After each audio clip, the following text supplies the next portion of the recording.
I just had a look at the bottom of the deck, and we have the Ace of Cups. I don't usually look at the bottom because that is the underlying energy.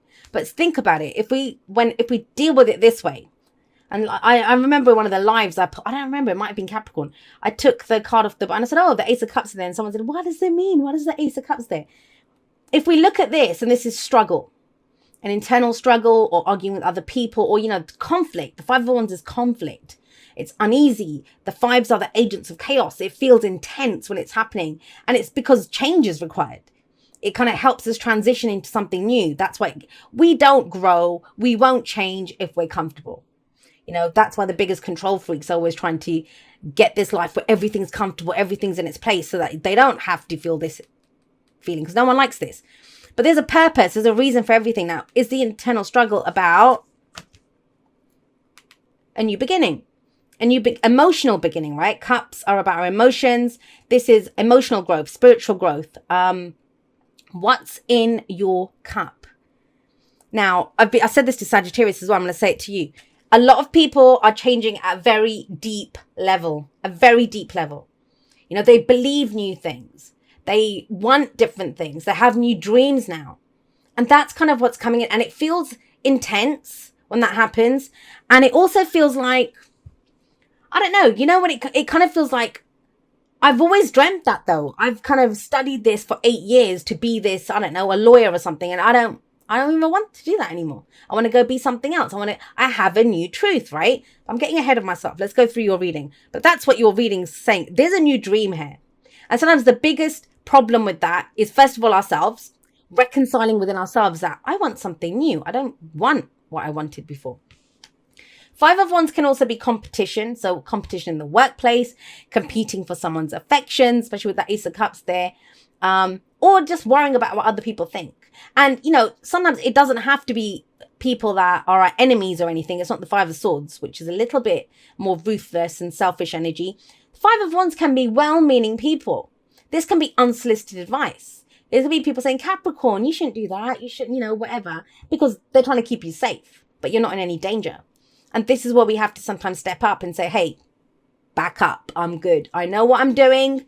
This is to do with my own passion, my own creativity. And it's a struggle. The Five of Wands is a struggle, but sometimes it's a struggle worth going for. I always see this as it's a challenging time, but it's the challenge aspect of it. We can enjoy the challenge of it. It's not nefarious. It's not evil. There's nothing. It's not the Five of Swords, basically, is what I'm trying to say. But it is a struggle, whether it's internal or with other people. I say this a lot of the times is when we're in relationships with people, a boss, family members, our partner. We all learn a dance. So, you guys are used to me being a certain way on here. If I decide to change things up, I've just changed the dance moves. So you might have watched me for 2 years and said, why the hell is she doing that? And it throws you. What happens if you have always done the same dance with someone and they come in and change all the moves? You're going to bump into each other. You're going to step on each other's toes. And trust me on this, whenever I've made some massive life changes, or I want to do things a different way, people don't like it because they're used to you being the old way. So I'm getting that coming in for you this week. Why? Because we have the Ace of Swords here. It's a victory card. A lot of people forget that about the Ace of Swords. It is a victory card. And the card after the Five of Wands is the victory card. It's the Six of Wands, right?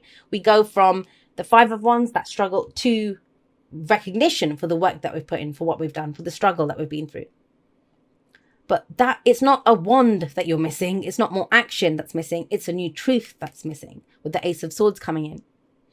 So victory through clarity and the truth. This is a new way of, a difference in your perspective, a new way of thinking. And have a look how many swords we have here. Sword, sword, sword. So I do think there's a new philosophy that's being born here. Something different. New way of communicating, speaking your truth. Something that you want to get out there. Ideas that you have about something. It's at the root of everything. It's right here, it's the heart of the reading. Everything revolves around this new truth. Now, it might be, it's a general reading, so it can go both ways, right? That, somebody else kind of slaps you with this truth. But I'm not really getting that. I would have wanted the Page or the Knight of Swords for that. I'm getting here, you have a new truth, and it's about you going forward with your sword of truth now. Now, think about that sword of truth. When that sword of truth comes out, there's things that, when it comes down, it cuts out a whole load of stuff. So to follow your new truth, you have to leave behind some things that are no longer true for you. And that is especially true for you when we look at the Queen of Coins or the Queen of Pentacles coming up as a past energy. That's you. Look at what you're leaving behind. You're leaving behind an old version of you, Capricorn. Now get it.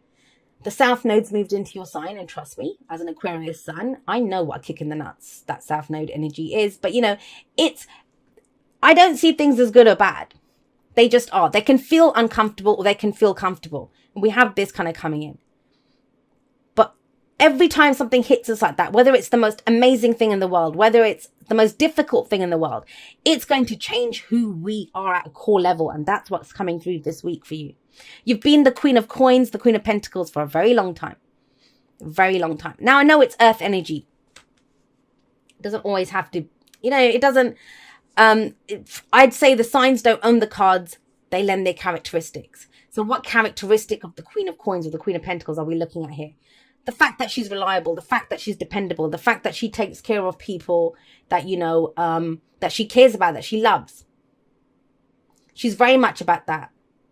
Takes care of the family, and she makes it look easy. She puts in a lot of hard work. I always think she never gets the credit for it because she makes it look so easy. She has a cute outfit. She always looks immaculate. She's got her job. Her family looks great. And this is whether you have those things or not, but I'm trying to explain her energy. Whether you're masculine, feminine, we all have the divine masculine and feminine within us. But she is that kind of nurturing, caring. I'm going to take care of everyone. I'm going to provide physical security, stability for the people I love and for myself. She's very reliable and she usually doesn't need anyone else. If she sees the value in something, she will make it work. She will make it work. And that's your foundation. You have that at your core. That's who you are.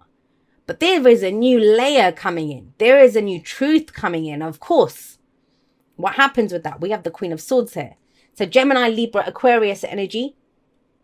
Again, remember, they don't own the card. They lend their characteristics. What does that mean? It means she's logical. It means she has her own truth. She's authentic. She's great at communicating. Think about when we look at and we have two queens here. When we look at their energies, we look at what are they good at? What is it that they rule or govern? Hers is the beautiful home, the furnishings, the making sure people are cared for, that kind of energy. But the Queen of Swords is more in the truth is the truth is the truth. This is my truth. What's your truth? She's going to get on and go do the work. She's going to communicate. Now, she's gone through a lot of crap. That's the whole thing with the Queen of Swords. She is the queen of, they call her the divorce queen, the heartbreak queen, the widow queen, because she's gone through so much. But she's turned all of that, those difficult experiences, which other people might look at her and think, I don't want to do that. I wouldn't want to go through that. But she's turned it all into knowledge.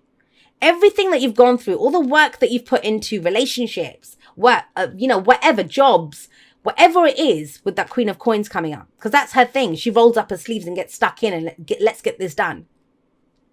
It's given you knowledge now.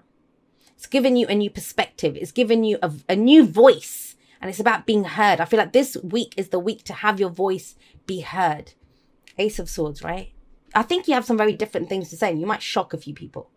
Maybe that's this energy, very much so as the underlying energy of the week.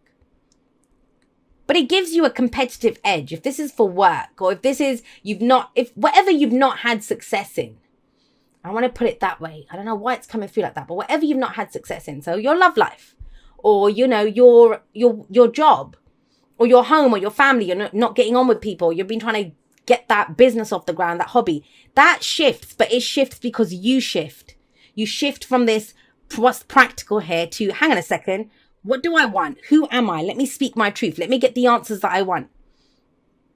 Very clear cut. She can be seen as very stern sometimes, and she has a bit of a sharp tongue on her, but she won't lie. The truth is the truth is the truth, but she'll accept your truth as well as her own, as long as you bring the truth to her. And there's a lot of this truth and communication coming in.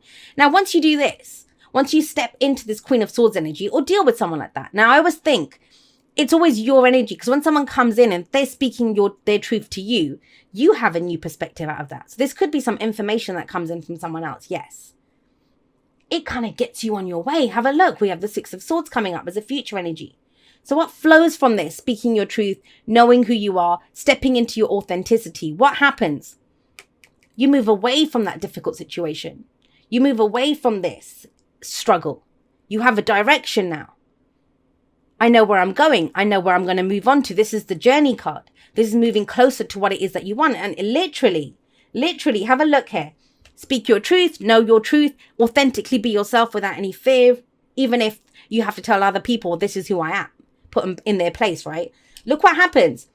You then move, and where does that move to? The Ten of Cups, which is the happily ever after card. A new dream, something that your heart's true contentment, that's the Ten of Cups.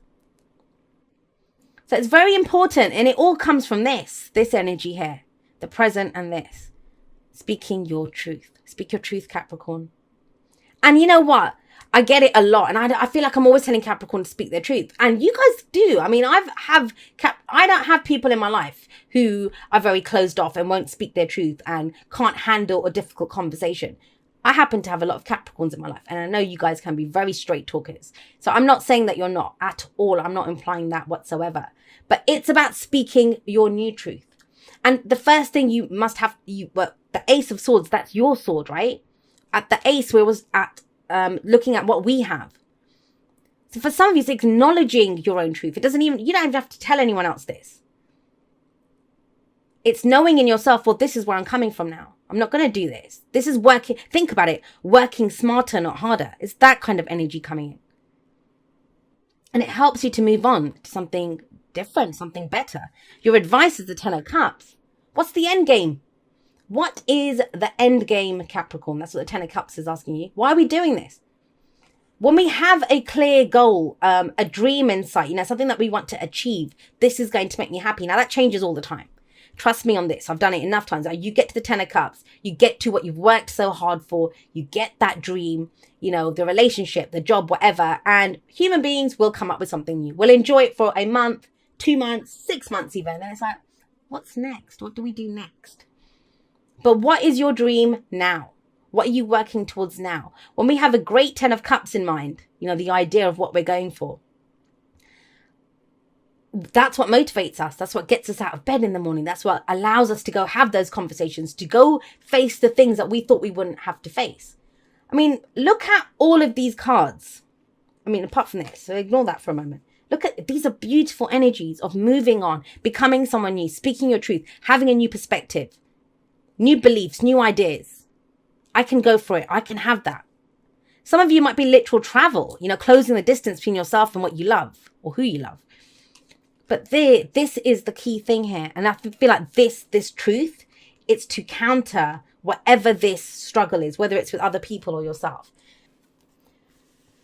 You cannot make this shit up.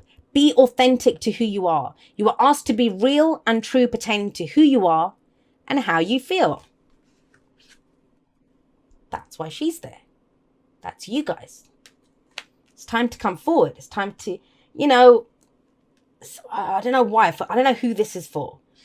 It might be. I almost got the sense of like people fighting over you, and I don't get that. Usually, when the underlying energy is the energy of the person or the people in this case that I'm reading for.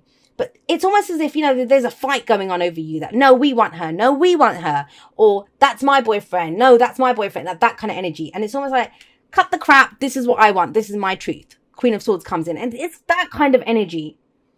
Kind of laying this, even if it's not you, I kind of get the sense for some of you, this is going on around you. And it's time for you to come out and just say, look, this is who I am. This is what I want. Very much stepping into your own truth this week. And I love that energy. I love it.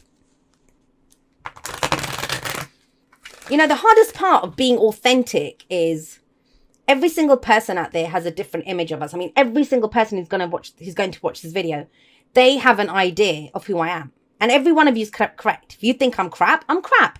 If you think I'm great, I'm great. But for you, it's not a statement on who I am. I know who I am. That's the authentic me. But your opinion of me, it says it's your opinion. It tells me about who you are. It doesn't tell me anything about me because I know who I am, right? And that's what it is. So that's the hardest part of being authentic and speaking your truth, is every single person out there is going to have an opinion on that. But that's their opinion. That's a statement on them. It's not a statement on you. Only you know